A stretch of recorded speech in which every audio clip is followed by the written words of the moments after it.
Since we always tend to focus on pollution produced by greenhouse gases, we always leave out light pollution. In fact, light pollution is the easiest pollution we can eliminate. Chicago is the most light polluted city in the country, and that's a huge problem because it can disrupt the migratory path of certain animals. It can disrupt our circadian rhythms.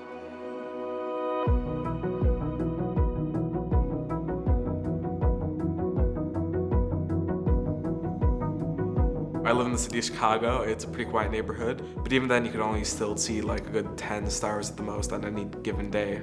Ever since I was little, I was really curious to see what a galaxy looks like or what a constellation of stars look like.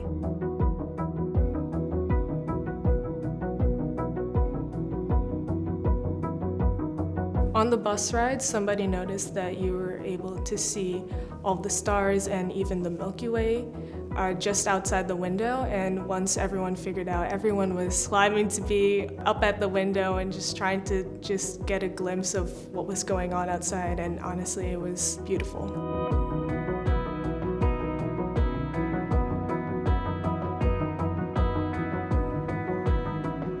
While I was there, I used the Loss of the Night app to document the amount of stars that I can see at the site, but I was also looking at which specific stars and even planets that I could see.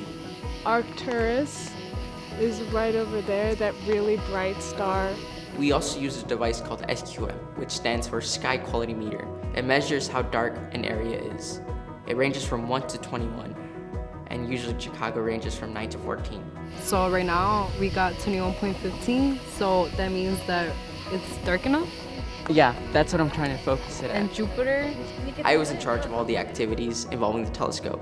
So I discussed how to properly align it and how to use every piece of equipment properly.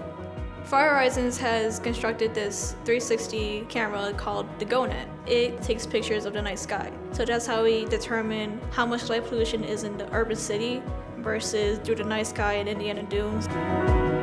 During the dark sky trip, I was doing a lot of astrophotography while I was stargazing. I not only get to see amazing things while I'm there and stargazing, while the camera's, taking the photos, but I get to share what I see with different people, and that's what I like the most.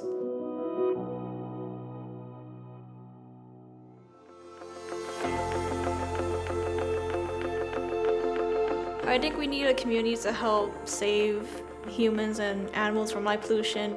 It has such a huge effect on our daily lives and the animals and the environment around us. Cualquier persona puede contribuir a reducir este problema de contaminación de luz por pagando las luces, o pueden también tener cortinas para reducir la luz que sale.